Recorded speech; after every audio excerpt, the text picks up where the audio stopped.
Uh, Good evening, guys. Good morning, good afternoon.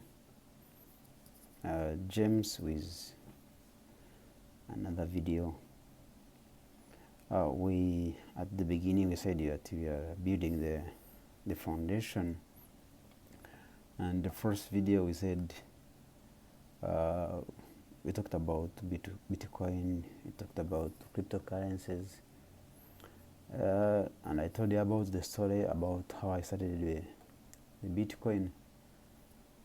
And today we are going to elaborate more about Bitcoin, especially because currently Bitcoin is the one which is on the top, and it's what we are going to base on, because this one is what we consider like the world currency. When we say world currency, some people they bring in some political stuff, some mysteries, some myth, some other stuff like world order, something like that. But we are talking about the freedom of owning money without being controlled by the government. And if we go back, we dig deep inside the currency, the fiat money, which we have, like the money which is printed by your own government. Cryptocurrency or bitcoins is just printed by every person. It's not connected to any government. Of course, some governments they have cryptocurrencies which is connected to them. Like Canada, they have what do you call US? I think card, something like that. US is card, something like that. Or then the US they have USDT. But we are talking about the cryptocurrencies. And some of you may ask, what is the cryptocurrency?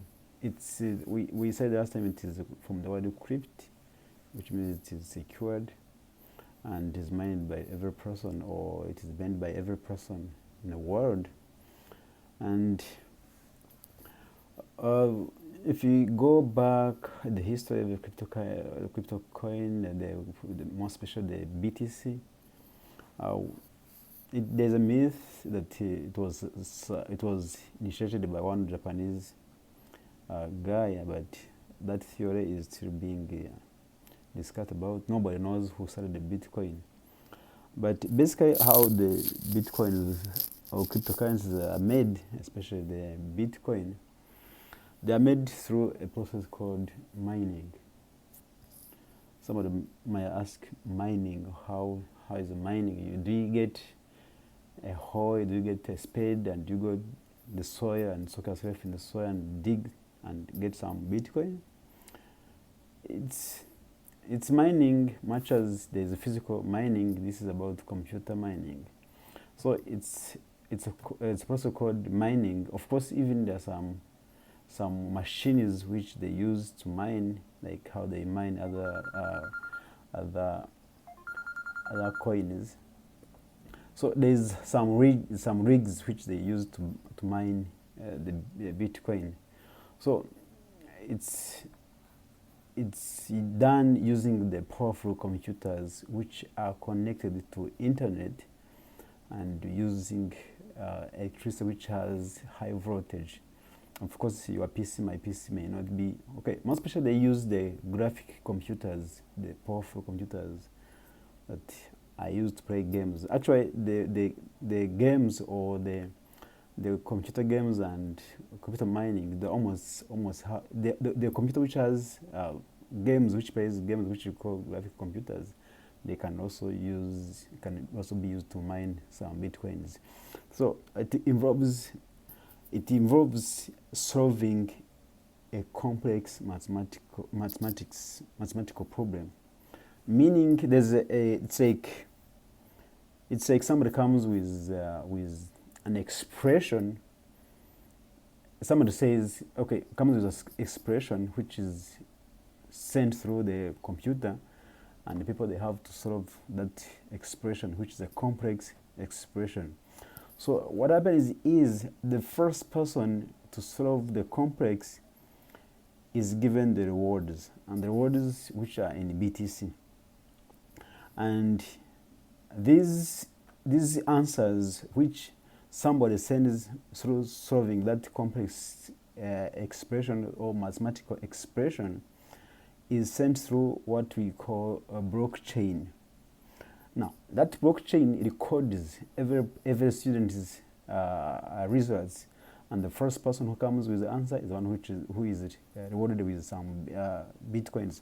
Now, what does it mean, the blockchain? The blockchain, let us use analog and talk about the central banks. The central banks of every country, they have central banks. So I think you know very well that much as there is a central bank in a country, there are other banks which are involved in that country, which all other transaction businesses like forex bureaus, like other things which are involved in financial institutions. So the central bank is the one which controls every currency, every money that is involved in that country. So blockchain is the one which we can call as a central bank. So the blockchain, every cryptocurrency passes through the blockchain. It is responsible for controlling every cryptocurrency that goes throughout the public. Then it stores information securely, encrypted. Then it can be given to the public. Now, of course, we have so many cryptocurrencies, like how we have many types of fiat currencies. Like we have dollars, we have pounds, we have the yen, we have the yuan, you can name it. So what happens is even the cryptocurrencies, there are so many in this world. There are maybe over 200 cryptocurrencies. So, but still, all those cryptocurrencies, they are passed through the blockchain. Now, the blockchain, what we call is decentralized. The blockchain is decentralized, which means there's no person who owns that blockchain. There's no person who has control over that currency. It is public money. Now, what happens is every cryptocurrency is passed through that one. Then that blockchain is the one which gives or verifies that this cryptocurrency is genuine. Before it passes to the public, it must be verified by the blockchain. Now, why do we have many cryptocurrencies? It's like how you can have, how many currencies do we have? Now, these cryptocurrencies can be interchanged. Like for example, you can be having USDT and you want BTC. You can interchange from each other. Like how you can be having the pounds, then you want dollars. It is exchanged through that one. So that system. Now, why is exchange also accepted? Because the blockchain accepts the exchange. Like how you can go to US and you have the pounds. Then because the central bank of US knows that this money has come from Britain, then it is easy to be exchanged. So for that case, that's why it is acceptable in every coin. There is interchange of the currencies. Now, these miners, of course, we said they use specialized software to solve complex mathematical problems that verify and record transactions on blockchain. This process requires a significant computing power, energy, and time. So we cannot go details in that one, but they need a special software and the power, which we say that the powerful computer that is used to do what, to mine. So now that is one way of mining. Then there are so many ways. I mean, how the other thing is how the currencies, the cryptocurrencies are made. Somebody comes up with a software, is a project. Then after that project, he sells it in existing cryptocurrency. Then when that project becomes very popular, it can also become the cryptocurrencies. So in the cryptocurrency, we have NFTs. That is also, there are so many ways which are involved in the NFTs, the cryptocurrencies, and whatever. So basically, that's what we call about cryptocurrencies. And like I told you last time, cryptocurrencies is verified. It's real money, because some countries even they accept the cryptocurrencies. Some commodities like China, they accept the cryptocurrencies. Actually, China is one of the leading countries that buys cryptocurrencies, and I think it's one of the countries which is leading in cryptocurrencies.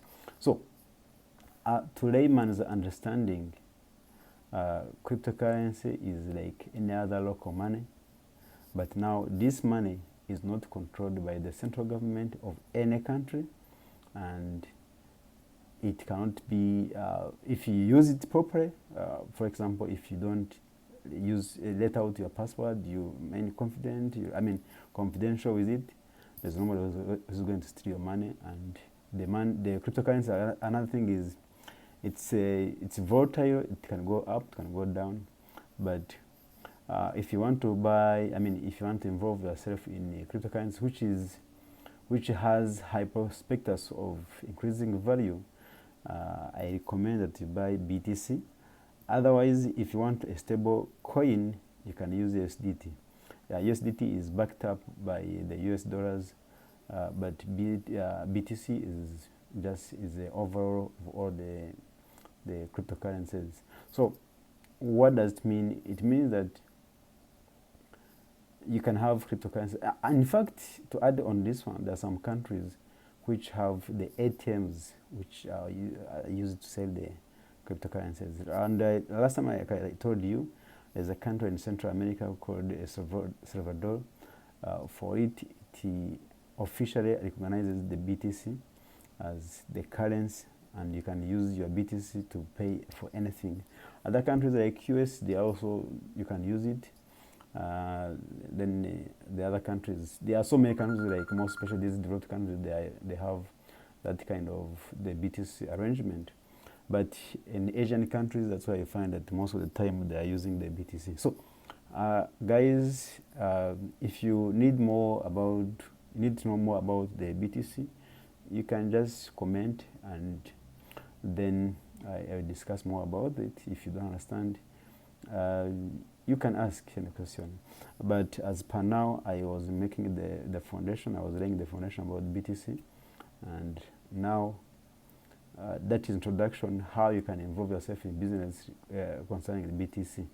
Then from there, if you need to know much, you can go inbox. You can in the comment section, and you can ask me any question. Then I'll be able to discuss about it. Thank you for now. I don't like to make the long videos because I don't want to be a boring person. But for more information, you can just go in the comment section. You comment there, then I'll be able to discuss about it. Thank you, guys.